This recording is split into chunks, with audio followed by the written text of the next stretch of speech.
Sahabat, di era pandemik, soal geopolitik tak ada yang lebih mengejutkan dibandingkan peristiwa di Afghanistan. Ini situasi di mana setelah 20 tahun Amerika Serikat terpaksa pergi dari negara itu, dan tiba-tiba kita membaca berita Taliban, kelompok agama garis keras, kini menjadi penguasa baru di Afghanistan. Peristiwa yang mengejutkan. Dan lahirlah dua pertanyaan penting. Pertama, mengapa Amerika Serikat pergi dari negara itu, meninggalkan Afghanistan setelah bersusah payah 20 tahun menduduki dan mendominasi Afghanistan. Pertanyaan kedua, dengan kemenangan Taliban di Afghanistan, apakah efek politiknya bagi Islam di Indonesia? Dua pertanyaan ini pertanyaan penting, pertanyaan mutakhir. Dengan menjawab dua pertanyaan ini, kita pun terbuka mata untuk memahami realitas politik baru. Saya mulai dengan menjawab pertanyaan pertama. Mengapa akhirnya setelah 20 tahun Amerika Serikat meninggalkan Afghanistan? Jawabannya karena zaman sudah berubah. Pola geopolitik 1.0 tidak lagi efektif. Ini istilah geopolitik 1.0 saya ciptakan sendiri untuk menggambarkan pola dominasi gaya lama, yaitu pemerintahan adikuasa mendominasi satu negara secara militer. Ia duduki negara itu secara militer. Ia pun kemudian menciptakan pemerintahan boneka yang ia bisa setir. Lalu pemerintahan itu, luar negeri, Amerika Serikat, mencoba ikut melakukan pembangunan di negara itu dengan asumsi negara yang didudukinya itu dengan pemerintahan domestik yang ia setir pada waktunya bisa menciptakan negara baru yang modern, Afghanistan yang modern. Itulah asumsi dari geopolitik 1.0 dan Amerika melakukannya selama 20 tahun. Apa hasilnya? Hasilnya adalah nehi, kosong belaka hasilnya, karena politik 1.0 ini, geopolitik 1.0 ini biayanya minta ampun mahalnya, sementara benefit, baik benefit politik, ekonomi, ataupun kultural, tidak nampak, tidak sebesar kos yang dikeluarkannya. Saya punya data di sini, saya bacakan beberapa data kos soal ekonomi dan kos manusia. Saya mulai dengan kos ekonomi. Selama 20 tahun mendominasi Afghanistan, Amerika sudah menghabiskan dana sebanyak 2,3 triliun US dollar. Ini sekitar kira-kira ekuivalen dengan 30.000 triliun rupiah. Kita bayangkan biaya yang Amerika keluarkan untuk mendominasi Afghanistan selama 20 tahun sebesar 30.000 triliun rupiah. Kalau kita bagi rata-rata per tahun, Amerika mengeluarkan 1.500 triliun rupiah per tahun. Jika Amerika menambah setahun lagi untuk berkuasa di sana, Amerika harus mengeluarkan rata-rata 1.500 triliun rupiah per tahun. Terlalu besar kos ekonominya, karena jika kita bandingkan saja dengan anggaran APBN Indonesia tahun 2020, belanja kita di tahun 2020 itu sebesar 2.500 triliun rupiah. Biaya yang Amerika habiskan untuk tinggal di Afghanistan itu sama dengan 60% dari APBN Indonesia per tahun. Itu dari segi biaya. Kedua, dari segi human cost, korban yang kehilangan nyawa di sana dari pihak Amerika Serikat. Ini datanya, selama 20 tahun Amerika telah kehilangan tewas sebanyak 2.455 tentara dan 3.846 kontraktor dan warga lainnya. Rata-rata, jadi selama 20 tahun, Amerika sudah kehilangan 6.200 warga negaranya di Afghanistan. Dalam setahun, yang wafat dari pihak Amerika di Afghanistan sebanyak rata-rata 310 orang. Jika Amerika menambah lagi setahun di sana, rata-rata ia akan membuat 310 warganya terbunuh di Afghanistan. Kedua, dari sisi veteran yang dilahirkan dari Afghanistan. Selama 20 tahun sudah lahir, sudah terbentuk sekitar 980.000 tentara Amerika yang menjadi veteran. Dari tentara Amerika Serikat, 980.000 mereka adalah veteran Afghanistan. Selama 20 tahun rata-rata Amerika menghasilkan 45.000 veteran perang tentara. Dan setiap veteran tentu saja akan punya kosnya sendiri. Jika Amerika memperpanjang setahun lagi tinggal di Afghanistan, maka ia harus merelakan lahir kembali 45.000 veteran perangnya. Jadi kita lihat begitu tingginya kos ekonomi yang harus dihabiskan Amerika. Pertama tadi secara ekonomi 1.500 triliun per tahun dan 310 nyawa warga Amerika hilang dan juga 45.000 veteran lahir hanya dari mendominasi Afghanistan selama per tahun. Rata-rata per tahun. Terlalu besar kos yang dihabiskannya. Lalu apa benefitnya? Itu pertanyaannya. Selama ini pemerintah Amerika hanya mampu menghasilkan pemerintahan Afghanistan yang sangat lemah.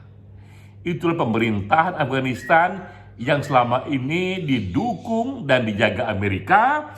Pemerintahan yang kita tahu ternyata pemerintahan yang korup pula, pemerintahan yang tak dicintai oleh rakyatnya. Lemahnya pemerintahan Afghanistan segera nampak ketika Amerika merencanakan pergi dari negara itu. Dan apa yang terjadi? Kita tahu ternyata presidennya pun kabur dari Afghanistan, kabur secara lebih cepat dari yang diduga. Itu menyebabkan Taliban bisa menguasai Afghanistan secara jauh lebih cepat. Ini situasinya. Lalu Amerika Serikat menimbang-nimbang dari sisi cost dan benefitnya, tak lagi terlalu besar benefit yang bisa ia ambil dari Afghanistan, sementara cost-nya terlalu besar. Tentu Amerika tak akan lepas sama sekali dari Afghanistan. Simpel saja karena di sana, seperti yang dikatakan Joe Biden dalam pidato terakhirnya, di Afghanistan sudah didata ada 100-200 warga Amerika yang secara sukarela memilih tinggal di sana tak ingin meninggalkan Afghanistan karena sudah kuatnya jalinan budaya dan historik mereka terhadap Afghanistan. Selama warga Amerika tinggal di sana, selama itu pula Amerika akan waspada. Sejauh warganya tak diganggu, sejauh itu pula Amerika tidak akan menyerang secara militer. Kedua, juga kepentingan Amerika, kenapa ia tetap akan melihat Afghanistan secara jeli, ialah masalah terorisme. Sejauh Afghanistan tidak menyerang Amerika, kepentingannya dengan terang-terangan yang menggunakan aksi-aksi teror, sejauh itu pula Amerika tak akan bereaksi. Karena ia tak melihat lagi, Amerika tak lihat lagi apa manfaat besarnya Afghanistan bagi kepentingan Amerika Serikat. Memang di sana diketahui ada mineral, ada tambang, cuma sudah dihitung-hitung, di situ kira-kira kekayaan tambangnya sekitar 1.500 triliun rupiah, bahkan jauh lebih kecil ketimbang spending yang sudah dihabiskan Amerika selama 20 tahun. Apalagi Amerika mengetahui bahwa mereka punya strategi lain jika suatu ketika harus menyerang Afghanistan. Tidak lagi perlu peperangan di darat yang akan membuat banyak sekali tentaranya mati, tapi cukup dengan serangan udara, dengan remote control, bom-bomnya yang canggih sekali, dengan drone-nya itu yang bisa jauh lebih efisien. Itulah alasan mengapa akhirnya Amerika pergi dari Afghanistan, karena benefitnya terlalu kecil, pemerintahnya dibantunya juga tak kunjung kuat, sementara cost-nya terlalu besar, dan Amerika merasa masih bisa menguasai Afghanistan dengan cara yang berbeda, dengan cara yang efisien. Dan kita tahu juga bahwa geopolitik 1.0 sudah tak lagi berlaku, maka politik dominasi akan tetap berlanjut, tapi berubah menjadi geopolitik 2.0, yaitu dominasi yang tak lagi perlu dengan kekuatan militer, tapi dominasi yang sudah berubah menjadi dominasi ekonomi, dominasi teknologi, dan dominasi kultural yang akan lebih murah harganya dan juga akan lebih mengurangi sekecil-kecilnya nyawa manusia. Itu pertama. Kedua, apa efek dari kemenangan Taliban bagi Indonesia? Akankah Indonesia terpengaruh, bergolak pula politik Islam di sini untuk meniru-niru kemenangan Taliban? Kita tahu ketika Taliban menang akan dibentuk di sana bentuk pemerintahan negara Islam. Kita sudah mendengar puncak tertinggi dari pemerintahan nanti dijabat oleh seorang ulama. Jadi ulama lah yang menjadi supreme leader. Di bawah ulama itu akan dipilih seorang presiden atau seorang perdana menteri.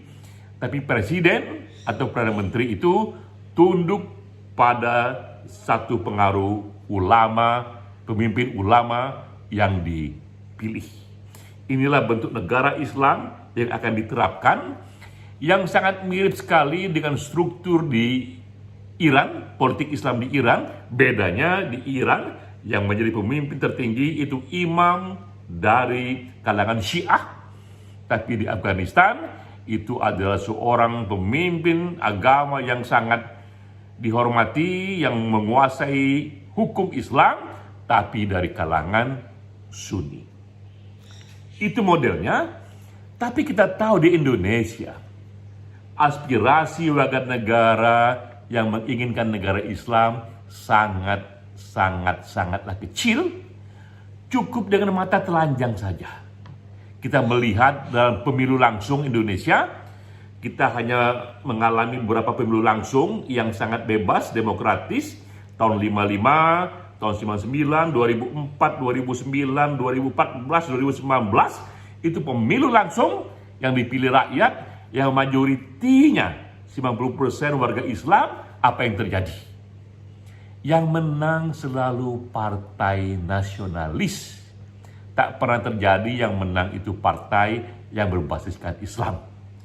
Tahun 55 sampai sekarang yang menang itu PNI atau PDIP Perjuangan atau Golkar atau Partai Demokrat yang semuanya adalah partai nasionalis, partai terbuka. Keseluruhan dari partai-partai yang punya basis Islam, bahkan jika digabung jadi satu, mulai dari PKS hingga katakanlah PKB, katakanlah di sana PAN, itu totalnya tak lebih dari 35% suara. Nah, itulah kalau kita melihat satu situasi politik dari pemilih Muslim di Indonesia, 90% warga Muslim, tapi hanya 35% yang memilih partai berbasiskan atau partai dengan nuansa Islam. Karena di sini warga Muslim itu punya aspirasi politik nasionalis yang lebih terbuka, atau yang seringkali kita katakan ini adalah politik Pancasila. Bahkan lebih jauh dalam survei-survei yang kita buat, terutama dari survei LSI dan IJA, menunjukkan kalau ditanya apakah Bapak dan Ibu inginkan negara Islam Pancasila atau negara demokrasi seperti Barat, yang inginkan negara Islam itu selalu di bawah 5%. Karena itulah saya menganggap pergolakan politik di Afghanistan, kemenangan Taliban dengan aspirasi negara Islamnya tak akan banyak pengaruh di Indonesia, karena watak pemilih Muslim di Indonesia sudah berbeda.